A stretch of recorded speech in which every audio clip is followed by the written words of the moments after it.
Florent Roqueboisel, bonjour. Bonjour Quentin. Confiez-moi, avouez-moi, s'il vous plaît, devant tous les téléspectateurs du Figaro TV, une boisson, un péché mignon, une boisson, vous n'assumez pas cela, mais voilà, vous en buvez quand même. Mais je vais vous avouer que souvent, après une longue journée de dégustation de nos vins, de champagne qu'on adore, il n'y a rien de mieux qu'une bonne bière, une bière blonde, pour récupérer et rafraîchir le palais. Une bière artisanale, bien sûr.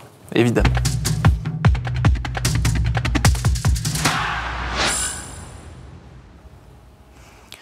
Bonjour à tous et bienvenue au Talk Dessineur du Figaro avec aujourd'hui Florent Roqueboisel qui n'est pas contre un afterwork avec une bonne bière, j'ai l'impression. Vous êtes patron de la maison de champagne qui porte votre nom, la maison Boisel à Épernay. Alors il y a un film de Cédric Clapiche que vous avez peut-être vu qui s'appelle Ce qui nous lie, qui ne parle pas de champagne mais de vin, peu importe, mais surtout qui parle de famille. Est-ce que vous diriez que champagne et famille sont deux choses intrinsèquement liées ? Tout à fait, je dirais même que le domaine du vin et de la famille sont liés. Et c'est le cas pour la maison Boisel, puisque je représente la 6e génération de la même famille depuis 1834. Exactement. Ce qui est, c'est une charge mentale, c'est une chance. Comment est-ce que vous vivez cette chose au quotidien, d'incarner à un instant de l'histoire cette maison? On approche tranquillement des 200 ans, donc c'est quand même une longue lignée. C'est sûr que c'est une responsabilité, un héritage. Mais dans notre famille, je dois dire qu'on a toujours, on a grandi près de cette maison. Mes parents dirigeaient la maison, mais on n'a jamais eu aucune obligation de reprendre. Et ça a été vraiment un choix de ma part. De rejoindre la maison, et c'est vraiment la passion qui a guidé ce choix plutôt qu'une pression familiale. Vous n'avez jamais été élevé, éduqué comme le futur CEO, en gros? Pas du tout. Non. Je travaille avec mon frère aujourd'hui, on a également une sœur, mais aucun de nous n'a été élevé dans cette perspective. Bien sûr, on a grandi entre les vignes, les caves, les réceptions des clients. Et ça vous a jamais... parce que vous n'avez pas décidé de cela, évidemment. Vous avez grandi à un endroit, vous êtes né là, etc. À aucun moment de votre vie, vous vous êtes dit j'ai envie de m'échapper, de faire totalement autre chose. Vous n'avez pas eu ce doute? Alors si, tout à fait. Et d'ailleurs, je me suis échappé, puisque j'ai quitté la Champagne pendant une bonne dizaine d'années, en voyageant jusqu'en Nouvelle-Zélande, donc vraiment à l'autre bout du monde, puis dans d'autres régions viticoles françaises. Et donc je suis revenu dans la maison et en Champagne il y a une dizaine d'années seulement. Donc dans d'autres régions viticoles, donc vous avez beaucoup voyagé, mais toujours autour de ce même produit. Jamais très loin de l'univers du vin et de la vigne, mais j'ai voulu découvrir d'autres horizons, s'ouvrir aussi à d'autres façons de faire. L'idée étant de pouvoir aussi amener un œil neuf et peut-être des façons de faire un petit peu différentes à la famille et à cette tradition. On va en reparler de l'innovation, justement, de modernisation d'une maison, d'une maison ancestrale, chargée d'histoire et d'intensité romanesque. Mais avant ça, diriger en fratrie, c'est comment ? Ça se passe comment exactement? Ça se passe bien, ça se passe plutôt bien. Il faut mieux que ça se passe bien. Ça a été auparavant déjà travaillé en famille, puisque j'ai travaillé une dizaine d'années avec mes parents qui dirigeaient la maison. Ouais. Donc la transmission, la vraie transmission. Donc la transmission s'est faite lentement, mais sûrement sur une dizaine d'années. Et aujourd'hui, on partage les rôles avec mon frère Lionel. Et je dois dire que ça se passe plutôt bien. La famille permet aussi d'être très directe, de se dire les choses quand on se connaît bien. On est cash. Ça permet d'aller vite. Il n'y a pas besoin de faire des réunions et tout tourner autour du pot. La pâte, votre pâte, Florent, c'est quoi chez Boisel, hein, ce qui différencie votre maison, sa culture, votre champagne par rapport aux autres maisons, parce qu'on en reparlera, mais il y a beaucoup de maisons toutes plus prestigieuses les unes que les autres. Bien sûr, et la maison Boisel a un style qui lui est propre. Et ce style, il est construit autour de deux éléments principaux qui sont le temps et le terroir. On fait des vins de champagne qui sont des grands vins mais qui ont besoin de beaucoup de temps. Donc on garde nos cuvées en cave très très longtemps, plus longtemps que la moyenne. Ça va de 3 ans à plus de 15 ans pour certaines de nos grandes cuvées. Et ensuite la notion de terroir, c'est-à-dire d'exprimer le caractère de chaque village, chaque cru de Champagne. Parce que donc vous avez, je ne sais plus combien d'hectares de terre. On a 7 hectares en propriété. 7 hectares, chaque hectare sur des sols assez prometteurs, quoi. Voilà, il n'y a qu'une appellation en Champagne. Ouais. Évidemment, chaque cru, chaque terroir spécifique va donner des qualités et des typicités de vins différentes. Donc tout notre travail, c'est de construire un assemblage avec ces différents éléments, ces différents vins de réserve, donc des vins de différentes années également, et différents cépages, pour retrouver le style des vins de la maison que nos clients attendent année après année. On en reparlera aussi des clients tout à l'heure. Ces 7 hectares, Florent Roqueboiselle, donnent combien produisent combien de cuvées différentes Alors, nous avons 7 hectares en propriété, mais nous approvisionnons auprès de partenaires vignerons, d'autres familles, où nous achetons les raisins. Donc aujourd'hui, c'est plutôt une vinification autour de 70 hectares. D'accord. Et une gamme qui représente une dizaine de cuvées. 5 cuvées qu'on appelle multimillésimes, donc des assemblages de plusieurs années, et 5 cuvées qui sont millésimées, donc qui sont issues d'une seule vendange, et qui ont vocation à vieillir plus longtemps que les multimillésimes. Vous travaillez en famille, vous dirigez en famille, mais j'imagine qu'en termes de recrutement, vous ne recrutez pas que des gens de votre famille. Pour recruter les bons talents dans ce secteur qui fleure bon la France et notre terroir, ça se passe comment? Vous recrutez beaucoup déjà, et qu'est-ce qui vous attire quand vous recrutez un collaborateur? Alors, on a une équipe qui est efficace mais relativement petite en taille, puisque c'est une vingtaine de personnes, la Maison Boiselle aujourd'hui. Donc quand nous recrutons, l'élément essentiel, c'est d'abord la passion pour notre métier, et de trouver des personnes qui sont prêtes à s'engager dans un projet commun qu'on a défini, et de faire avancer la maison.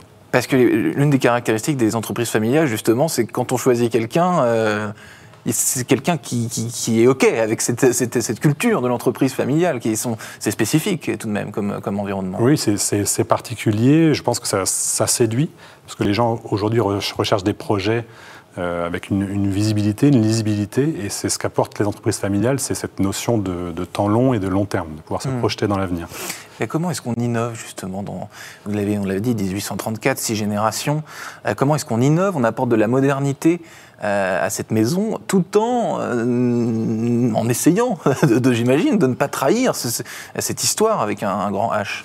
Oui, alors la Champagne, c'est évidemment beaucoup de tradition, mais ça a été au cours de son histoire des innovations continues et perpétuelles. Et donc on continue dans cette direction. Ce qu'on recherche, c'est chaque jour de progresser, de faire évoluer les choses. Donc ce sont des petits détails, mais chaque jour d'essayer d'améliorer les choses. L'innovation, elle peut être aussi, pas dans la partie production, mais dans la partie de distribution. Évidemment, aujourd'hui, on distribue nos champagnes via Internet. Le e-commerce est quelque chose d'assez important. Donc on évolue aussi dans ce domaine-là. Et la concurrence, donc, est-ce que c'est le bon terme déjà, la concurrence, pour parler des voisins? Des confrères. Des confrères, voilà. Très bien. Donc la relation avec les confrères, ça se passe comment? Vous yotez, vous observez ce qui se fait, j'imagine. On est un peu, parce que c'est l'hectare voisin qui appartient à une autre famille, etc. Comment les coulisses de ces... On est bien sûr concurrents, mais en Champagne, il y a une notion du collectif qui est très forte, qui l'a toujours été, une organisation collective, et donc on essaye tous de tirer la Champagne vers le haut, de la développer, de bien la représenter. Il y a plus important que la maison, c'est la région. Exactement. Et quand on voyage au bout du monde, je vais représenter la Maison Boiselle, mais on va aussi représenter la Champagne dans son ensemble. Et ça, c'est important pour développer et faire pérenniser l'image du Champagne. Pérenniser l'image du Champagne, qui va bien aujourd'hui, cette image du Champagne. Est-ce que, dans l'histoire, la réputation du Champagne a toujours été la même, ou alors est-ce qu'il y a eu de temps en temps, je ne sais pas, expliquez-moi. Alors il y a des cycles, évidemment. Aujourd'hui, on est dans une période où la désirabilité du Champagne est très très forte, peut-être jamais été aussi forte. Elle a été même renforcée, je pense, par la période de Covid. Et aujourd'hui, on est plutôt dans une situation où on a du mal à répondre à cette demande. Donc c'est plutôt une situation plutôt une bonne situation positive. On dépend aussi de la nature, donc on a aussi eu 2 petites vendanges en 2020-2021 qui font qu'on a du mal à répondre aujourd'hui à cette demande. Et les enjeux climatiques dont on parle sans cesse, j'imagine que vous y êtes sensible aussi, vous avez l'oreille alerte. On en voit la conséquence tous les jours dans nos vignes. Le réchauffement climatique est bien présent. On voit que les dates de vendange ont en moyenne été décalées presque d'1 mois. Donc ça a beaucoup changé les choses.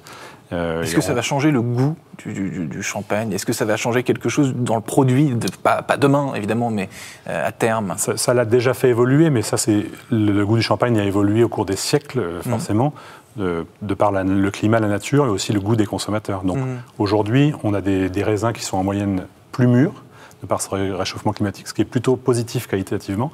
Ce qui veut dire aussi qu'on peut avoir des champagnes moins dosés, donc moins sucrés, puisque l'acidité est un petit peu plus basse. Et ce qui va plutôt dans le goût des consommateurs d'aujourd'hui. Ouais, parce que justement, vous parliez je vous parlais plutôt de réputation. Si on va dans le vin, pas dans le champagne, mais dans l'ensemble, il y a des régions, en ce moment par exemple, le Bourgogne c'est très à la mode, d'autres régions qui le sont moins. Ça, le champagne n'a jamais été boudé, si je puis dire, n'a jamais été snobé. Non, il a eu des hauts et des bas, comme toutes les appellations, mais sa réputation reste forte de par le monde. Et les champenois ont toujours été très proactifs aussi pour aller défricher et ouvrir de nouveaux marchés. Donc trouver des relais de croissance et de distribution. Et on le voit aujourd'hui, le champagne est présent presque partout dans le monde, même s'il y a des territoires, je pense à la Chine par exemple, où on en est au balbutiement de la consommation de champagne. En Chine, c'est les balbutiements encore. Oui, c'est-à-dire que c'est déjà un marché relativement important, mais si on le compare au potentiel de la population, évidemment, on n'en est qu'au début de l'histoire. Alors, en termes de clientèle, justement, est-ce que chaque maison a ses clients ? Est-ce que Boiselle, la maison Boiselle, a des clients que n'a pas le voisin Alors, les clients sont libres, mais on a des canaux de distribution, des spécialités chacun. Donc, nous, on a toujours été très présents à l'exportation, notamment sur la grande gastronomie. Et on a une spécificité en France, c'est qu'on a une forte clientèle de particuliers.